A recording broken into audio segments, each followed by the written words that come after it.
Emil, welcome to the breakfast show. How you doing Thank today? you. Very good. Uh, it's once again another episode of the micro series with the BWP series here. We're here with Emil. Emil, why don't you tell us a little bit about yourself? Okay. To start off, I would say that I'm a Ghanaian. I lived in the US for about 13 years before relocating back to Ghana. I began life very young at Christ the King International School, moved on to Wesley Girls, then sixth form at Achimota, and then received a scholarship to go to Spelman College in Atlanta, Georgia, and then went on for my master's at Clark Atlanta University. As it relates to work, I've worked in a couple of different companies in the U.S. from Delphi Corporation, General Motors, to UPS, AT&T, also General Electric, and then I transitioned from there to Uganda from 2009 to about 2010 on an expatriate contract, working as the Chief Marketing Officer for Uganda Telecom. It was after that position that I relocated to Ghana with my family and began working with Glow Mobile Ghana Limited, and from there moved to Ghana Technology University, where I presently am as the head of institutional advancement in Accra. So that's for education and also the work career or whatever you would say. Wow, sounds fascinating. Um, you have me in God knows how many different WhatsApp platforms, and you're like the ultimate networker. Can you tell us how you got into this passion of networking people and what the benefits are? Yeah, I believe that everybody has a particular strength or traits that we are noticed for, and I believe my relevant ability is to pay particular attention to detail when it comes to the people that I meet. And I've forged alliances from the very beginning, from the primary school teacher from my kindergarten class, Miss Clark, who's on my Facebook page, to the present person that I just met maybe 5 minutes ago in the park before coming into this particular restaurant. So as it goes, I place a lot of value on people more so than anything else. I couldn't care less about my career, couldn't care less about my educational background. I feel that people are the most relevant individuals in your life, because when something is to happen to you, it's the people that will get you to the hospital or take care of you in times of crisis or need. And I've never known a job to take care of anybody when they're ill or anything else happened to them. So for every single person that I meet, I make a lasting impression, an indelible impression on them, so that they can remember who I am. Unfortunately, I've lost all my contacts on my phone because my phone crashed, but they still keep in touch, and sooner or later I'll get caught up with all those that I've not been able to reach out to in the interim. You seem to have a pretty rich career. Can you tell us some of the highlights in your career life? Okay, as relates to my career, I arrived in, my first job ever when I was 17 was at Joy FM. And I was the Mobitel Traffic Watch presenter. If people remember that show, formerly when Tigo was Mobitel, it was a show that did traffic reports with individuals on a motorbike, and then they would communicate on the mobile phone. It was those huge phones at that time, and then they would communicate to me in the studio with Komla Dmo and Mayan Forsen, and I would read the Mobitel Traffic Watch to tell people where there was traffic in the morning and also in the evenings. So that's my first boss was Kwesi Chum of Joy FM. So at that age of 17, I wasn't really serious about work, and also Kamala used to advise me, come in early. I was rushing all the time, having all these multiple agendas, but I tried my best. And then when I got the scholarship to go to the US, I arrived in Atlanta. I remember very, very well. It was August 16th, 1997. And from the Hartsfield Airport at Georgia, they took me in a taxi straight to Spelman College to my campus dorm, and I met my first American roommate. She'd never heard about anybody in Africa before, and I'd also never met an American. So I got in there and said I needed to work because I wanted to make money. And I didn't really care about what was happening on campus. So within like about 2 months, on 3rd November, my mom's birthday, I walked into MBNA America Bank and convinced the manager there to give me my first job ever as a telesales marketing specialist, where like I'd go for my classes in the day, and in the evenings I'd work part-time and then sell like all their banking products, credit cards, and all affiliated cards to people who let's say maybe were alumni of different schools, and then they could give back to their schools by using those credit cards and then being able to still give back a donation.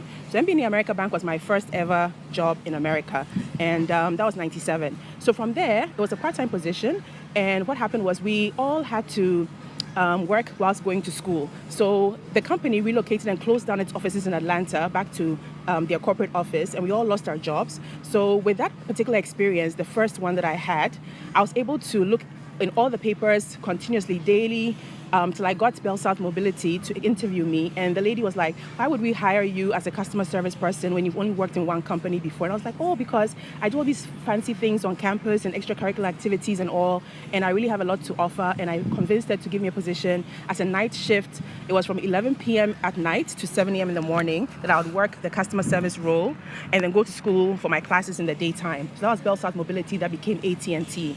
So whilst in school, I got the positions that I needed to have and wasn't really even concerned about an internship per se. By the time I was graduated, UPS hired me in their corporate office based on different community service projects that I was involved in, and also because I had the experience before. So at UPS, I had gotten married at the time in my second year of college, and also had my daughter. So at UPS, my boss always spoke about, enhancing yourself and going to school and all that. So with his endorsement and also his recommendation, I applied for my master's degree and went to Clark Atlanta University from 2003 to 2005 to get my MBA, which is the Master's in Business Administration. So it was at MBA, it was at Clark Atlanta University that things really took off for me, because if you recall, like I was saying, every position that I'd had was mainly to balance school and also my work. But this would have been now my first ever position where I could say would be like the most lucrative of all. So Delphi Corporation paid me one of the highest internship offers for the 2004 period. And from Delphi, General Electric offered me my first six-figure salary upon graduation. And with that six-figure salary, I was supposed to be a Six Sigma marketing manager. But unfortunately, it was the worst ever experience for me. I'm not really good with statistics or mathematics or the sciences. And I thought it would be more so marketing-based and more social. And it wasn't. I had to do all these modules to be a Six Sigma black belt, and I was struggling in that role. So I decided to go into business and set up an event planning organization called Culture Shock Productions, and then also an HR consultancy to help our friends with recruitment and all, as in making your resume look like so killer that you wouldn't even recognize your own self if you read the resume, that kind of thing. So I had all these friends who were relying on me for so much, so I started to focus on that. And so after General Electric, I transitioned from there, and a lot of terrible things happened to me in that 2006 phase in terms of losing a lot of assets and all that, but I was able to pick up from there and transition to New York, and that's where I continued to Wall Street.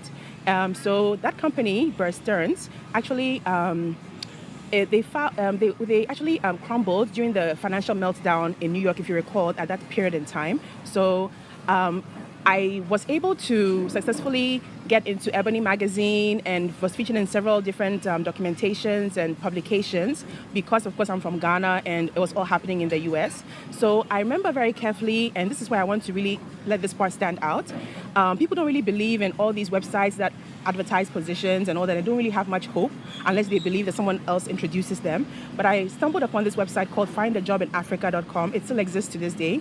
And I saw this very interesting position saying it said marketing manager for Uganda Telecom. And I was like, okay, I've been in the US, I've been able to survive for 13 years, might as well look for something to do since I want to relocate to Ghana eventually. So I spoke to my children, my mom, everyone, and I said I was going to apply. And it was so interesting that a lady called from the HR office and said they did not even want to go too far as to the interview process. They'll simply speak to me on the phone. I had 2-hour conversations with HR. Then I spoke to Hans Paulson, who was the chief commercial officer at the time. I didn't even get to speak to the managing director. But on the basis of me speaking with him and the information that I provided to them on my resume and all, I'd just become an American citizen. So they offered me an expatriate contract to pay me in US dollars to transition from New York and then come down to Uganda. And it would be like a temporary 1 year at the max contract. And then from there, I could come back to Ghana if I wanted. So that was the most lucrative of all my positions that I've ever had.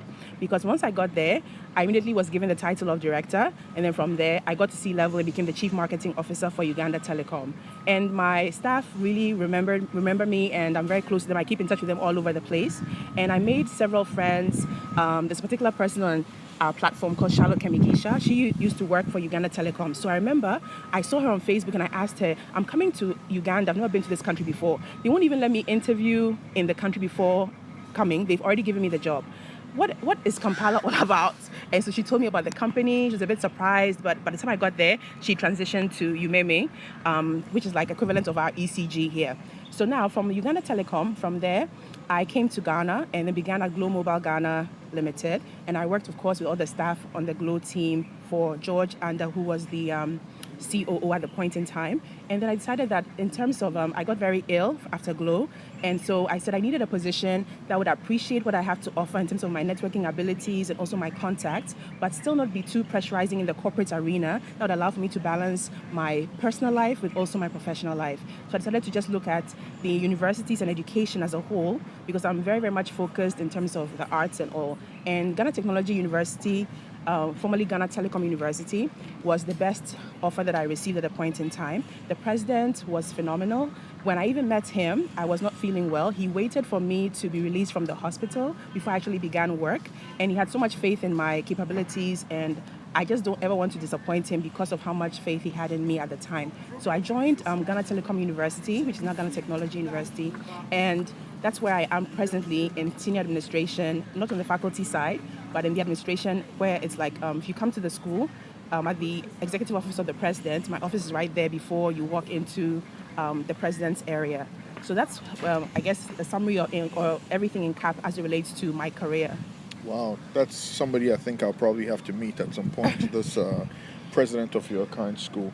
So to recap, it sounds like you've given us a lot. First of all, some of the lessons I'd say I learned from your story is first and foremost, it's not too early to start. I mean, you started at 17. Yes. It's also not always about the prestige around the job, but you try to build as much experience as you can. Definitely take advantage of your college life. Do a lot of voluntary activities, etc., because they pave the way for you. For the next job. I think the customer service experience also helped a lot to learn to relate with people. Take a chance, take a risk. Sometimes the fact that something is somewhere else doesn't mean that it can be a great opportunity. There'll always be pitfalls. Financial markets will change, but you should always take strength, take heed, and jump right back up. And eventually, it's not always about, because I remember the part about the not being comfortable with statistics, but jumping for that Sigma job. It's not always about a very bad employee. That boss, I don't think he wants to see me anywhere. So it's not about the green. It's not about how much money you're making. You also need to make sure that's something that you have passion for and that you're comfortable with. Wow, that's quite a bit. Is there anything else that you'd like to share with our audience that are listening, the youth out there who are trying to make it through their career, either in corporate or as an entrepreneur? Any type of advice you can give them? What I'd like to say is there's no set path. I believe that you can pick up from anywhere. It doesn't really matter if you haven't achieved those educational aspirations that you thought you should have, or the medical school you never got to attend.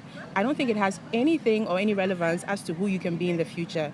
If you just decide to wake up today and say, you know what, I want to be, let's say, an astronaut, you can begin from there and find out what it takes to go to school to be an astronaut, or whatever necessary steps you have to take to make it to America or wherever you need to go to get to space. And it's just as simple as that. You have to believe in yourself and also believe in the fact that if you have the right disposition, you have an attitude of gratitude, and you value people around you, they will help you. And just because on the basis of law of attraction, whatever you put out there in the universe, you will attract for yourself, and it will always be the best that you can ask for. So you can have pitfalls, you can make mistakes, you can lose affiliations, you can lose different people in your life, but once you put it in your mind that every day is a new start, and is a way that you can transition to becoming the best that you can be, you'll never have regrets, and it wouldn't even matter if you lost so much in the past, because your life will only be relevant to you as you see it for who you are today. And that's what I think successful people like Richard Branson of Virgin and all the rich and wealthy people who are out there who are working according to what their passion is. I believe that's what they strive for in life, because it's all about the law of attraction and what you put out in the universe that comes back to you to make you successful in whatever path you choose for yourself. So as it relates to Ghana right now, I'm a Rotary Club member. I know that I'm quite young to be considered a Rotarian, but I believe that our club is one of the youngest ones, and a lot of the people there are very passionate about what the club does. In the US, I was in multiple associations. I know Papa Akes was always a Toastmaster and believed in the communication skills and the power of what communication could do. Now it's all about technology, and also it's all about social media platforms and being able to communicate on multiple platforms to different people at all points in time. So I believe that there's a big miracle out there waiting for every single person who believes in that possibility. And that's what I'd like to say to whoever is listening to me, that you can't just look at a person's background like myself and say, well, she has a master's degree. I don't think it's really relevant to the success that I may have, because I have friends who hardly ever finished high school in the US who are very, very wealthy business owners, and they're very passionate about what they do. They wake up at 4 o'clock in the morning, they get excited to rush to the office. They don't even know what to do in terms of the passion that's inside of them. So in that premise, you can realize that it just depends on who you want to be and why. And if the why is strong enough for you, and you put the effort and the emphasis on the why, I believe that you can be the best at whatever you choose to do, and nothing will stop or be an obstacle in your way. Awesome. Well, you heard it, folks. It's been another moment on the micro series with the BWP team, and we've been here with ML. Oh, I want to say one last thing. Okay. Anybody watching, my main role at Ghana Technology University, or formerly Ghana Telecom, is raising funds for the university and also managing the alumni relations unit. So I'd like to say to anyone that if you have any loose change you want to bring by my office, I'm more than happy to take whatever one city or whatever amount you want to come and donate. Please support the university, because they're doing fantastic things over there. And I think that it's a laudable achievement that the president has been able to achieve for the university. So come swing by. And even if you don't come with money, I'll chit chat with you and we'll have fun in my office and we'll take it from there. Maybe you could be connected and I might need you another day, or you might need me. Who knows the future? But please stop by and see me at the university. Well, folks, stay empowered. Okay. Thank you.